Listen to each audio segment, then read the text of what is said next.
we'll start from InDesign.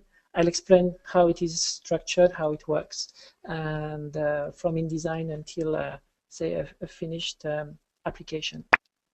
So just before we start, if you have any questions, please you can write them down during the talk, either on the chat or leave them for later. If there is something that's really urgent, I'll look at the chat board during the webinar, and I'll try to answer the urgent questions. But we'll leave some time at the end of the presentation to answer all the questions you will have. So I will start sharing my screen now. So you'll be hopefully all able to see my screen.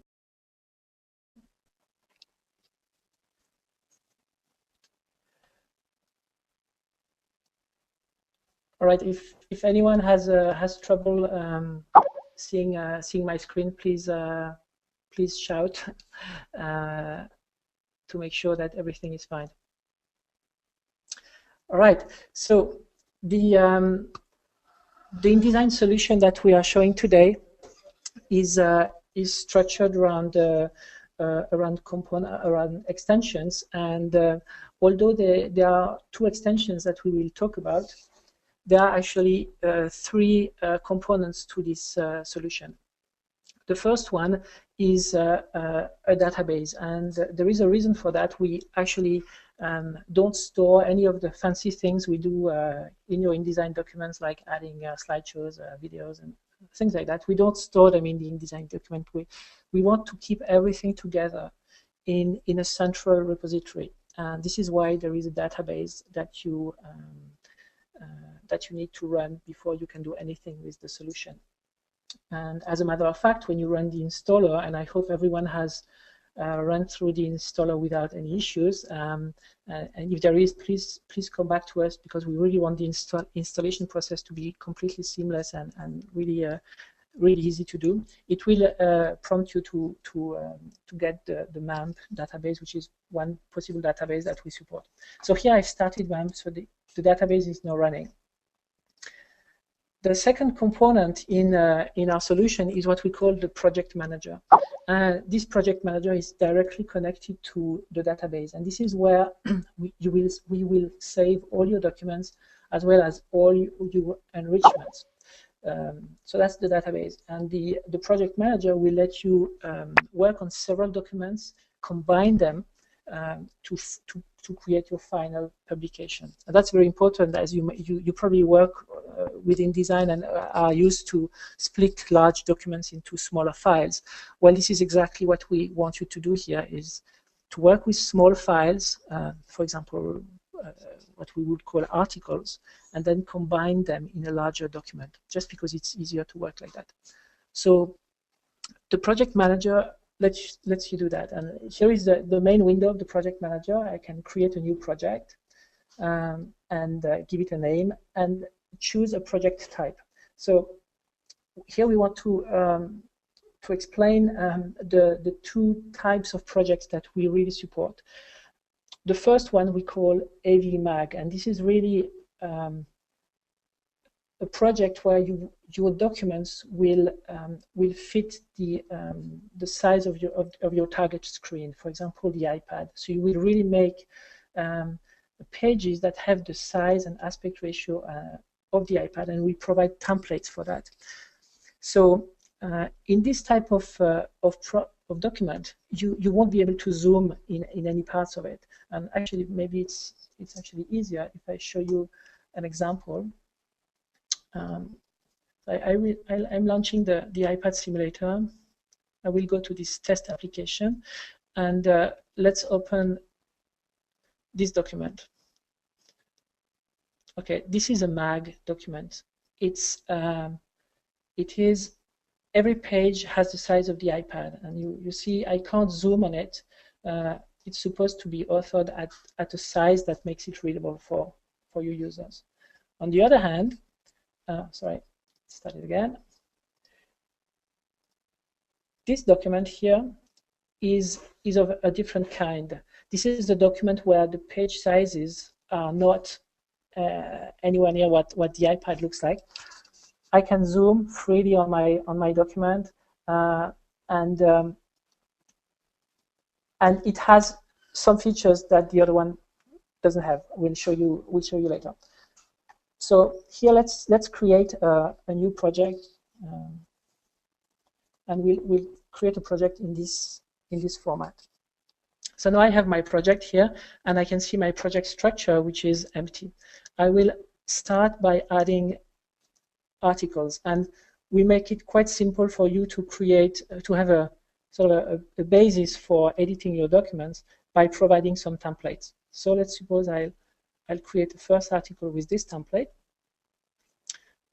Okay, so now what's happening is that, what's happening now, it's actually taking the template and putting it in the database, and it also opens it in InDesign, so I can start working with it. I will create another article, sorry, with another template. Let's take this one.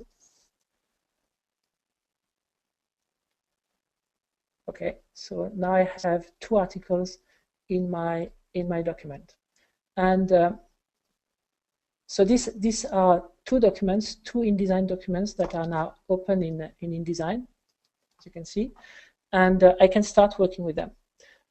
I can add pages either from here.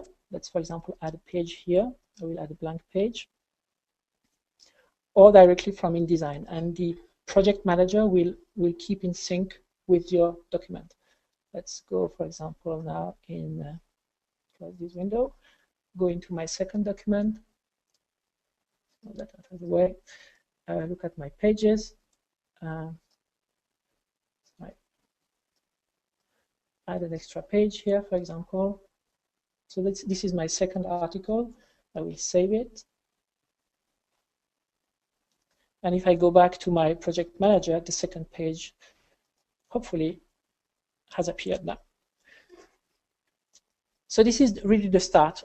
We provide templates that lets you easily create documents and work with them. So what I will do immediately without even starting to edit is publish. So publish means process all the articles that I have produced and create the output file, combining them together in one single output file. So it will detect that two articles need to be generated, so I will generate them now. This can take a little bit of time because depending on what's in, on how you use your images in your articles, because for some operations we will, for example, call Photoshop to do some crop or things like that, and so this can take a few seconds to generate. Now it's generating.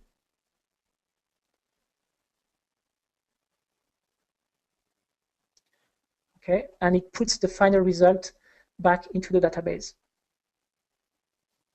This is what it's doing now, uploading the file, and it should tell me that it's finished in a few seconds, hopefully. Oh, actually, no, it's not finished. It's still cropping images. The templates that we provide do have some enrichments. There are some slideshows, and there are a number of things that are already prepared for you to really get started and understand how the system works. Okay, so publishing is complete. The file has been put back into the database, so I actually don't see the file that has been produced. I can retrieve it by clicking on that button, Retrieve ZAVE. It's a zip archive with the AVE content in it. Or I can test it through the test application that we provide, which is called My Kiosk. You can get it for free on the App Store. I'm going to quit it. Okay, so this is the app. It's called My Kiosk. Essentially, it's just a container for your documents. You have to, when you start it up, you have to enable transfer, which means that you will be able to send document from your computer to the app. So whether the app is running in a simulator or whether it's running on your iPad, we will be able to detect your app and send content in it. You see there is also an HTTP address, which means that I can connect with a browser, with a Safari, for example, on this address, and I will get an interface to upload documents. So my app is running. It's ready to receive content. I will go back to InDesign and say send to my kiosk. And now what happens is that it's going to try to find all the My Kiosk instances running on the network. And you see we have a number of people working here that are using this app, but this is mine. So I will now click on the send button, and now it's there. And you see there is a new title here, okay, which I can get. And you can see this is the structure of my document. I have 2 articles. This is the first one, has 2 panels, and this is the second one. It has a slideshow. This is why it took a little bit of time to generate, because there were images to process. And here is the second panel. By some scrolling text here, etc. So this was just quickly to show you how easy it is to go from creating a new document to seeing the enriched document into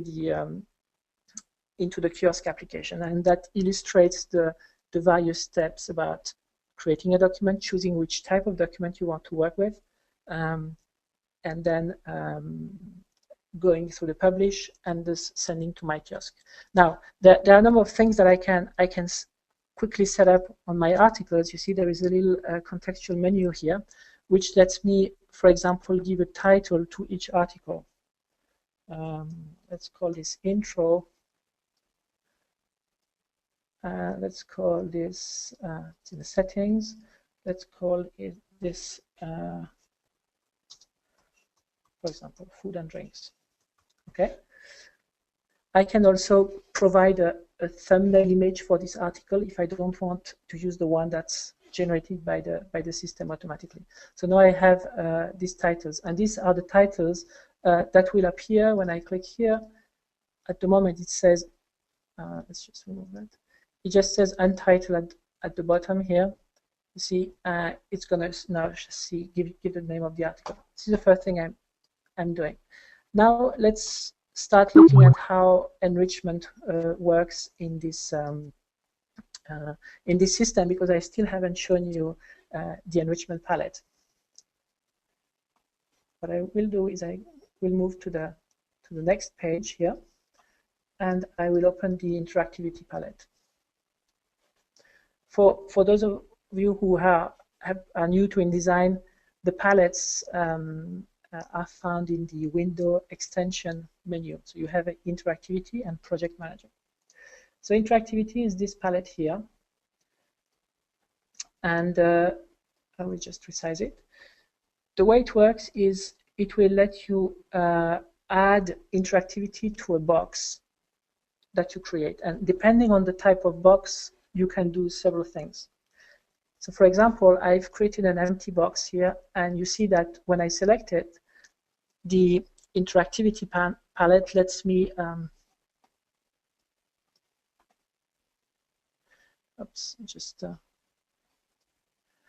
interactivity palette lets me add a different type of interactivity. So for example, I will create a slideshow.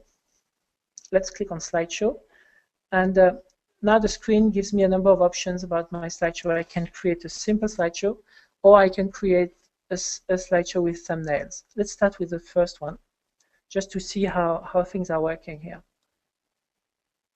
So this is my slideshow screen, and what I will do now is I will pick some images to put in my slideshow. So let's go here. Okay, I'll take this one. The first image is now being added to the slideshow. You can see probably that there is a crop box that's been created automatically on the image preview, just because the size of my box or my frame is not necessarily the same as the aspect ratio of my image. So I can actually resize it and create some crop area in my image. Let's add another one. Let's take this one. Okay.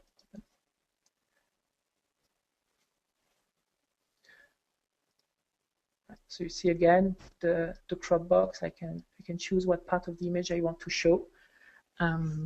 This is what I've just done here. For each of the images, I can add a caption. I can decide whether the caption should be shown or not, whether it should be shown only in full screen. And I can also add actions. Actions are a very, very important concept in this product because they let you create links and interactivity between various components. So, for example, I might want to trigger an action when the user scrolls to this second image.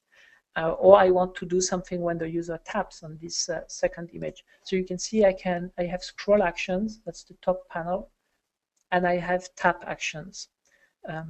For example, I could say when the user taps on that image, I want to go to the web, for example.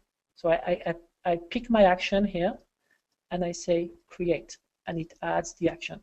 I can add several actions, right?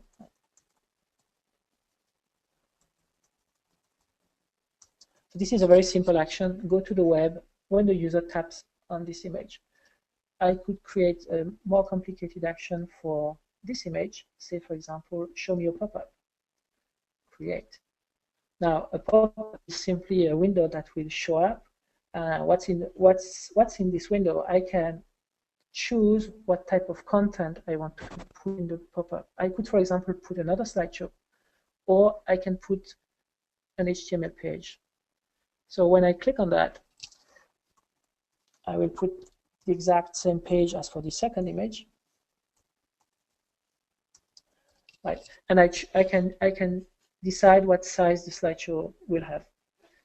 I can also put an alternative image because I might not be on the network when I click on that button, so I might want to replace the image by an offline image.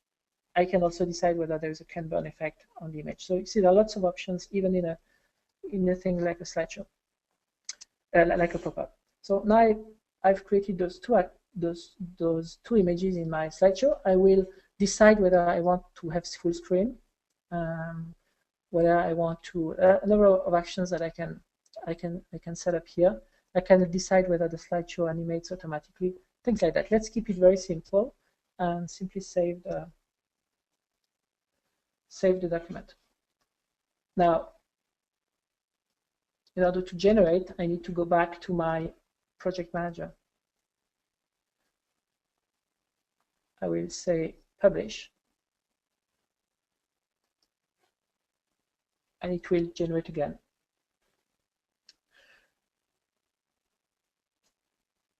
So a number of things are still happening in the background, and hopefully we'll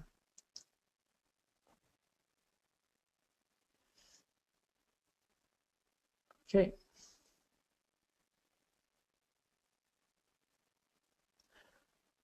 We'll have something to show quickly. While it's generating, let's go back to. I can't actually show you the interactivity. A slideshow is a very basic first. Apparently, it's my demo effect of the day. Let's quickly relaunch.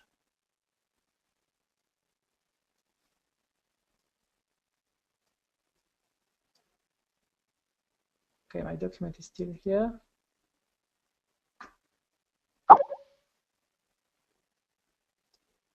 Okay, let's publish.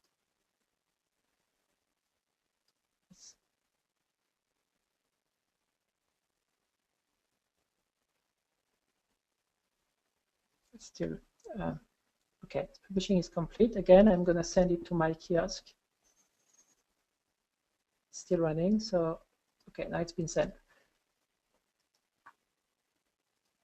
As you can see, there is a new document here, which looks like the previous one we sent, obviously.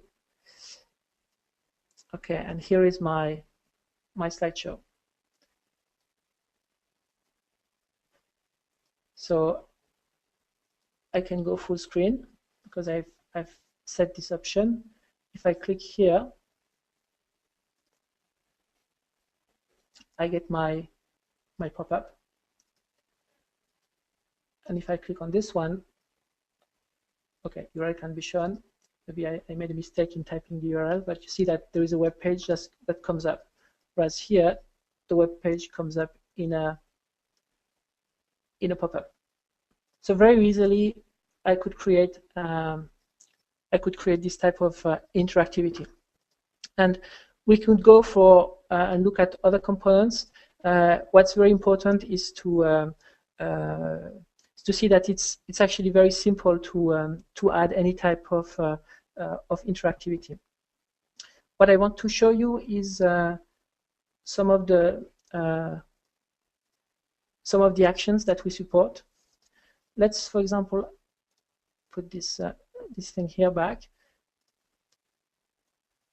Let's say that I want here to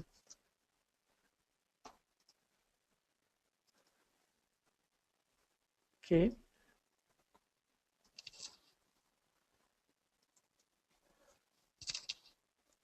I want to create a little thumbnail for my a little thumbnail that will actually trigger the showing of the first image. So what I do is I go back to the Interactivity Palette, and I will turn this image into a button. And the action that I will choose is an action called Change Content Index. It lets me target another component that has several images, like a slideshow, and decide that whenever I click on that button, it will show one or the other images. So here I have two things that I need to set up. First of all, I need to tell which is the component I want to target. So using the select button, I'm selecting my slideshow component, and then I will simply choose what index it should show. So for example, here I will say 0. Now this image has been turned into a button. So you can very easily create very nice effects with slideshows that have little thumbnails. That's very easy to do. You can use, of course, you can use actions to do a number of things in your documents, such as go to a specific page, open a web page. We saw that number of things. I'm not going to generate right now. I want to show you some of the other things that are available. Of course, we could spend a long time speaking about this, and it's probably the best way is probably for you to explore the various possibilities that are available. I just want to highlight some of the major components that we support. So one of the things that let's do something that we haven't done yet, which is dealing with text.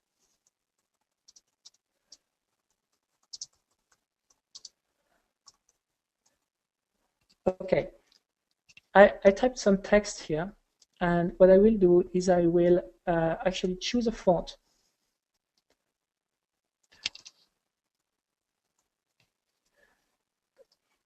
Okay. Now this document has this text box. If I generate the document, what will happen is that on the iPad, every piece of text that is shown on the page is re-rendered natively by the iPad. The problem is that the iPad does not have. Well, first of all, why do we do that? It's interesting because it lets us handle situations such as this one, where I have, for example, let's create a text box. Sorry, I have a text box, and I have text that is much larger than my box. So if I go back to my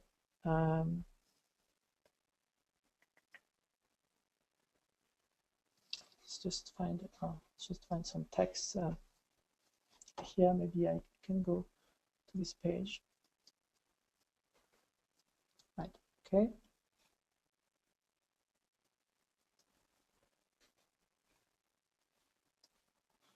My screen is too small for that. Okay, let's paste some text here.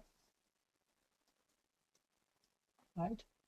And I will simply right. So the text is too big for the box.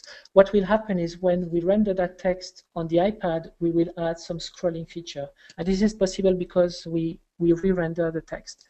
Of course, when I use some specific fonts, these fonts might not be available on the iPad, and therefore I might not get the result I expect. So there are two options for that.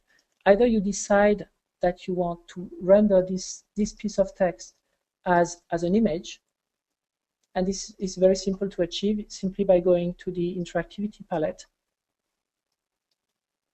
There it is.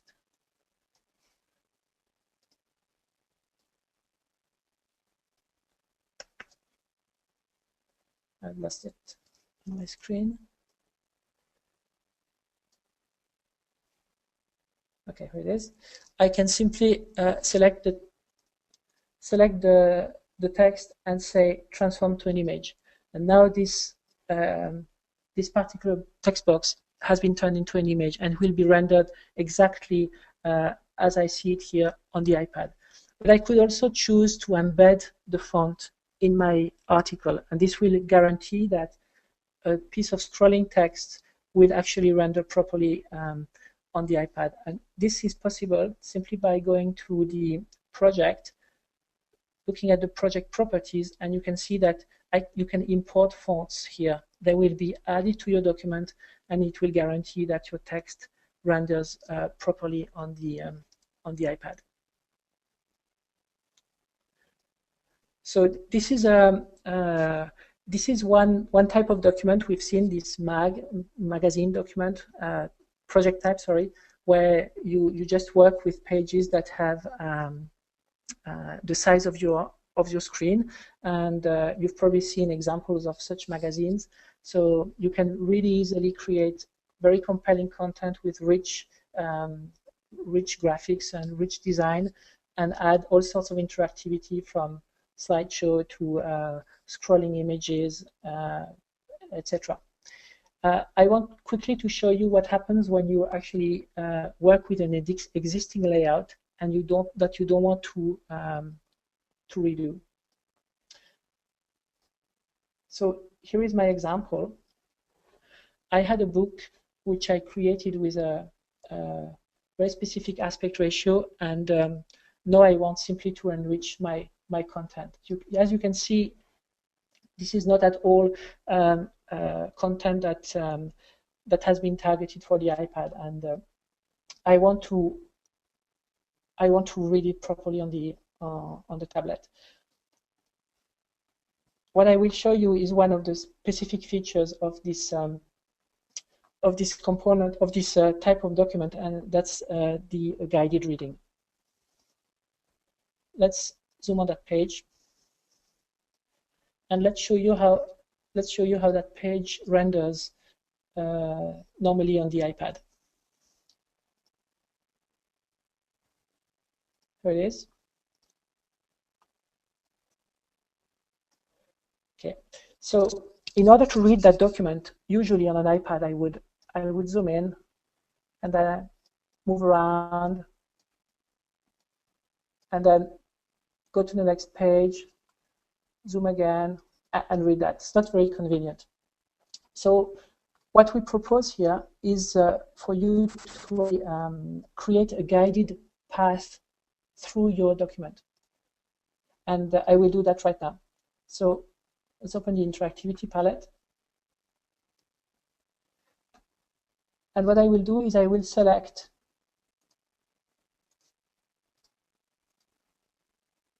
those boxes and click on the Smart Reading Enrichment. You can see that it's taken a reference of all the boxes that I had, all the frames, and it's put them in a list like this. I will then move to the to the next page, and I will add further items. So let's just move down.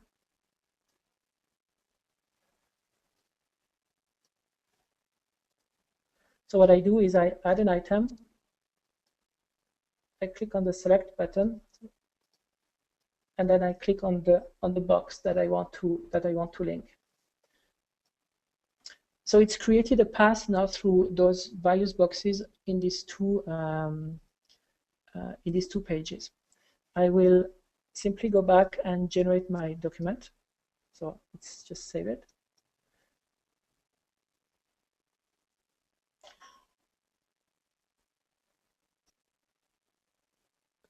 Okay, so it takes a few seconds. Because remember, when we save, we do a number of things with the database. I regenerate my document.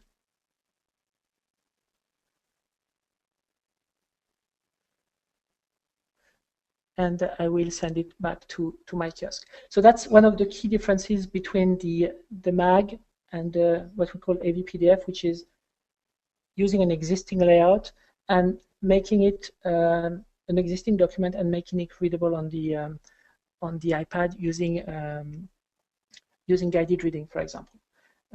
So the treatment is quite different while it's generated. As you can see, we have a different interface as well.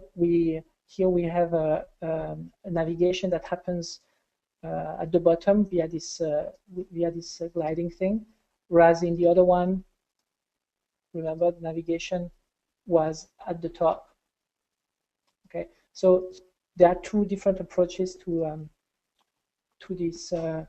rendering the documents. Still generating. It's a big document. It has big images. So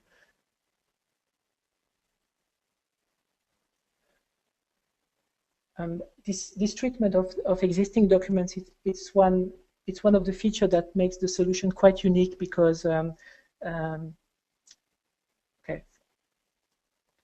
send it to my kiosk. Okay. Now I have another one here. Let's just move to the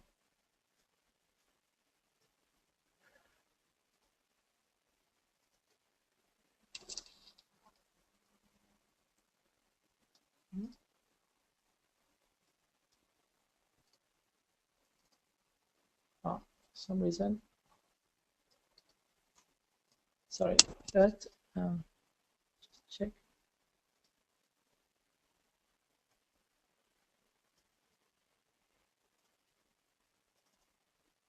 No. For some reason, it hasn't taken my.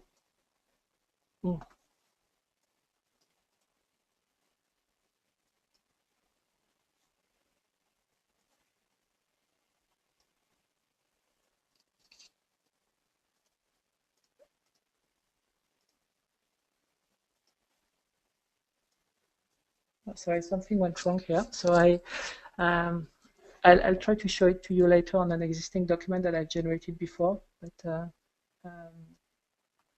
okay, so this is something that I need to look at closely.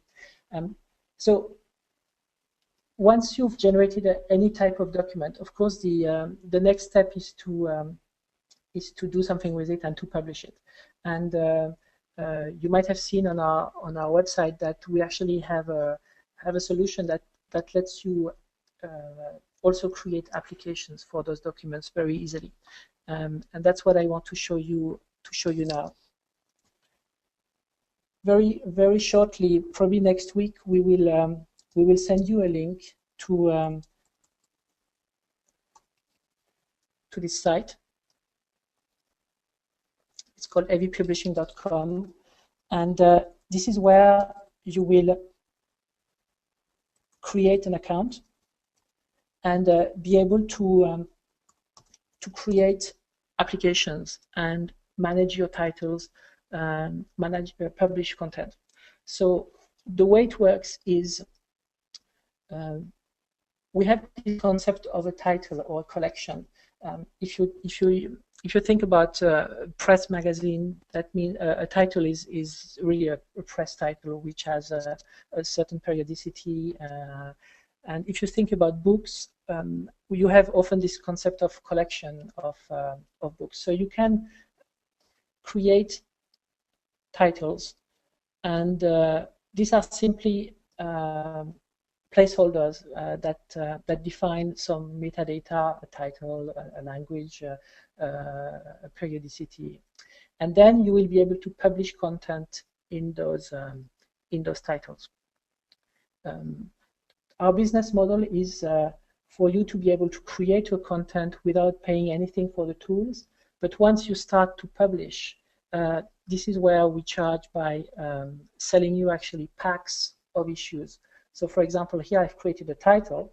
I can buy a pack of issues. This one that I created earlier, I bought a pack of 30 issues, and I've used 4 at the moment. So this is the way it works. You can buy in advance a pack of issues. If you have a monthly magazine, you buy 12 or 15, and then you can publish content into those titles. So this is the first concept title, and as you can see, I've created one which is called My Travel Books. Then we have the concept of applications. Applications are simply a container that define what content is going to appear on the device. So you can, for example, decide to create an application about with a book collection, and you will simply link one of your title or collection to the app, and it's going to show automatically inside the app. We have several application templates that you can use. You can, for example, create a multi-title kiosk where you can link several titles into an app, and all these titles will appear into the app. So here, to go back to my example, I've created an application which I call My Travel Books, and this application, well, I defined some of the data, and I also defined a product. A product is something that can be purchased into this application. So it's very important that you are able to define what are the things that you will sell into this application. You might, for example, in a bookstore, or like I've created here, decide that there are several types of books that cost $1, books that cost $2, etc. And you could create a product for each of these price ranges. And then every time you publish new content into one of your book collection, you simply say this content is of product type 1, 2, 3, 4, and it automatically associates a price to it. So here I've created an application, and using this, once the application is created, I can download a little piece of data which is called a certificate, and which defines completely the application. Then we provide an application factory, and this is the application that I just launched. And you see that there are a few templates here that are available. What I want to show you is how easy it is to create an application that links to my content. So I will choose this first template, which is a bookshelf. And upon choosing that, it gives me in the screen a list of all the things that I can modify for the application. So we provide a number of graphical material for this application, and you can change all of them. So this is what I will show you now. Okay, so here I can, for example, I have prepared some graphical material here. This is the splash screen that shows up when my application starts up. You see the splash screen. I have to specify it in portrait and in landscape. This is the idea of my application. This is something that I've defined on the website, and I will simply reuse the same one. I give it a title. Okay. Then there are some other resources like the buttons. I'm not going to change those. For your information, all these templates are provided with default graphics, and we also provide all the Photoshop files for you to change those graphics.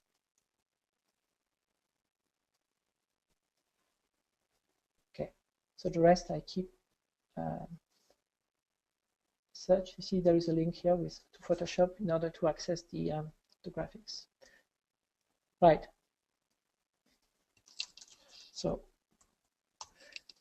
what I've just done here is customize my application, and now what I will do is actually use this certificate that I had created on my server to fully to finish customizing the application.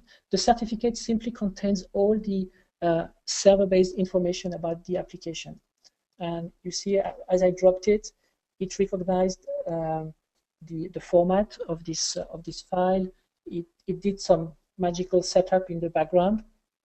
But basically, what I have now is I've created, using this template, an application that knows about the content that is on my website, because I had created this application on the website. I had associated some titles with it. And now the only thing I have to do is to launch this app either on my device or on my simulator if I'm a developer. So I will do that. Okay, let's just quit the simulator, export it. So what it does now, it's actually building the application and adding it to the simulator. So you see it appears here. It has the name I've given to it, bookstore, and the icon. And before I launch it, I will simply show you what content it should display on the inside the app. So I go back to my website and I go to the Publish tab,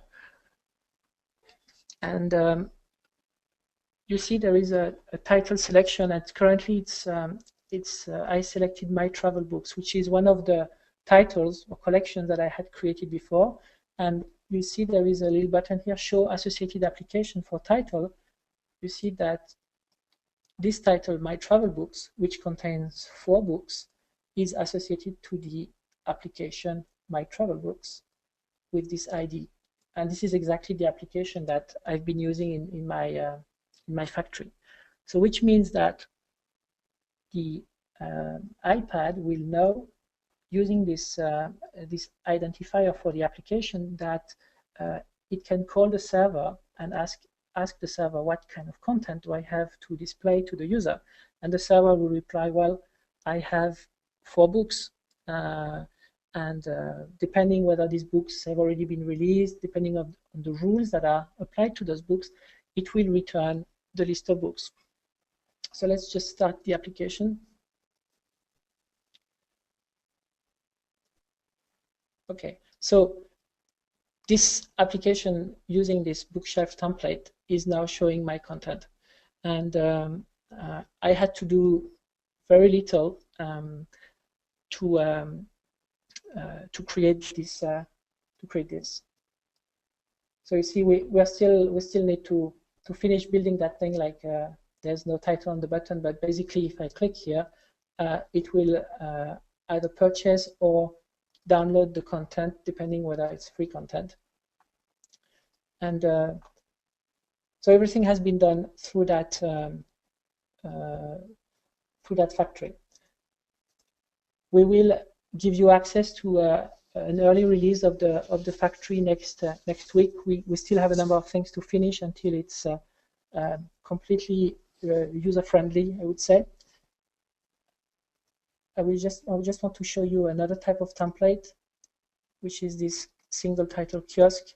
You see some templates are much more complicated because they let you position buttons on the pages and things like that, and we need to simplify some of these things so that you easily understand what is required from you as a non-developer to make those kiosks work. But the important thing is that we're putting a lot of effort to make all these templates very easy to use, and to provide default behaviors which are really let's say which are really appropriate for the kind of things that you want to generate. So when we ship the app factory in a few weeks, probably, we'll have this standard bookshelf, which is suitable for books, and we have a number of kiosks available as well, like a single kiosk, a single title kiosk, a multi-title kiosk,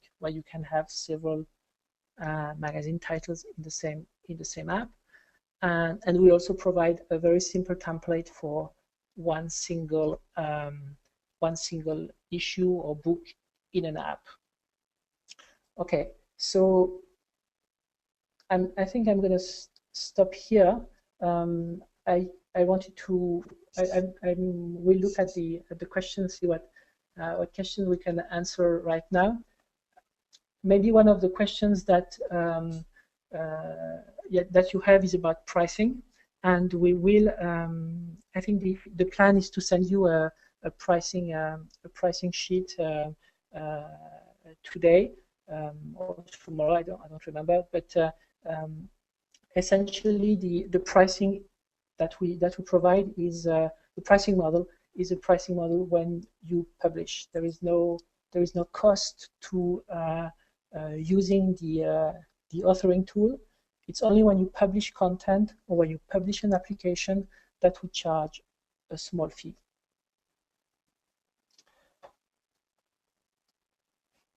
Okay, let me just see what.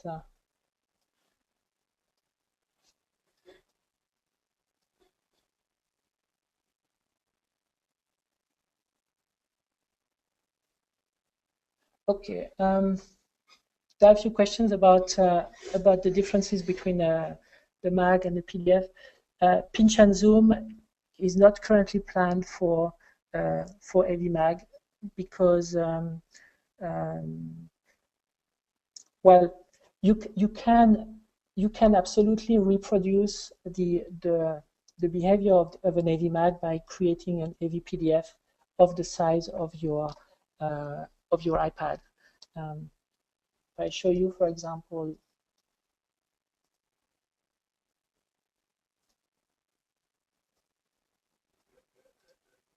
if I take this document, there are a number of settings that you can use here to decide how a page fits into the screen. So, for example, here my setting was to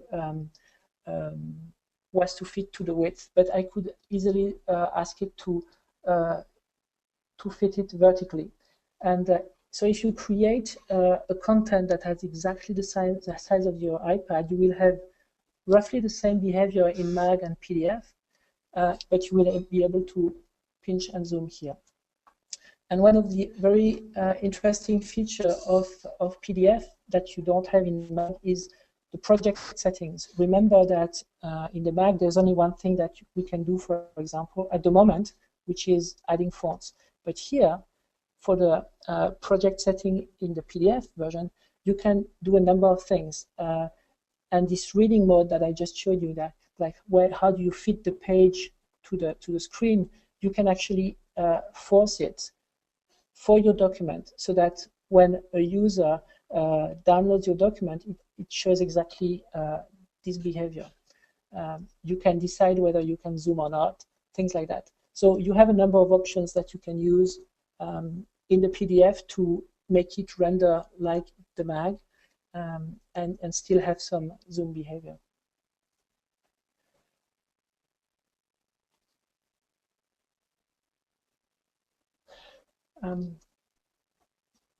Okay, the viewer performance when fonts are embedded, I don't think that you can see a big difference versus drawing an image. There will be some impact, but I think it's going to be fairly minimal.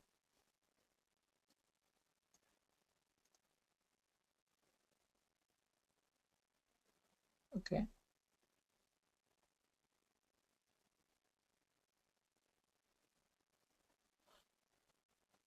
Okay, encryption and Erm of the document is not currently included in this first release. It's going to be added. It's going to be added later on, because one of the yes, this is something I probably didn't explain very well. Sorry about that, but one of the key features of this portal is when I publish a new content. For example, suppose I want to publish something in my travel books, a new issue. I will scroll down to see what are the informations that I need to supply. So this is new content. I will give it a name, a description. I can decide, this is where I can decide what type of product it is, which is going to set the price. I can do a certain number of things like setting headlines if it's a magazine. And here, this is where I'm going to specify my document, the thing that I want to publish. And as you can see, we don't ask you to upload the document because we don't store the document. We only ask you for a URL for the document on your server. And because you host the content and a number of editors or publishers want to host their own content, this means that adding security is not as simple, because we can't put a security box on your server. We don't want to install anything specific on your server for you to use our system. So we are working on something that will let you actually add DRMs or security on the files, but it's going to be later this year.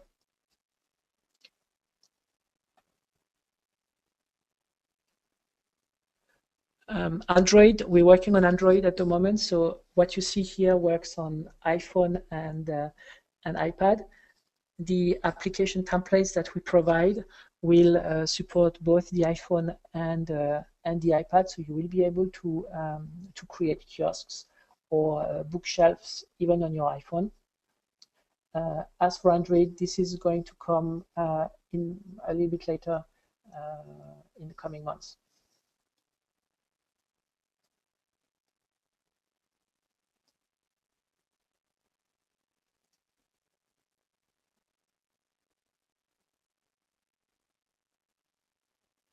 Okay, probably.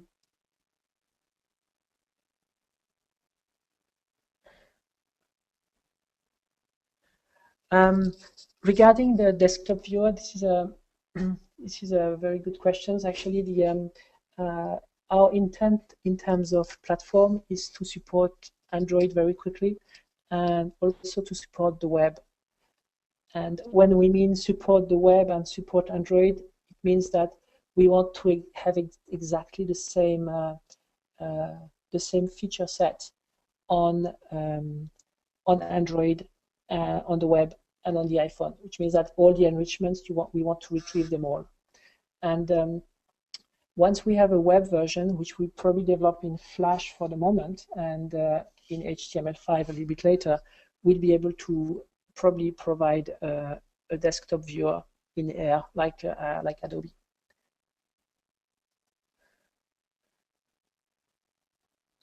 Templates can be customized. You can use the application to customize them, but we will also document how you can provide your own templates or how you can extend the possibility of the templates. When you create templates, there are a number of things that you might want to expose to the users, but if you expose too much, you're going to lose them. So we have some templates that are quite simple, but we could show you how to expose more features.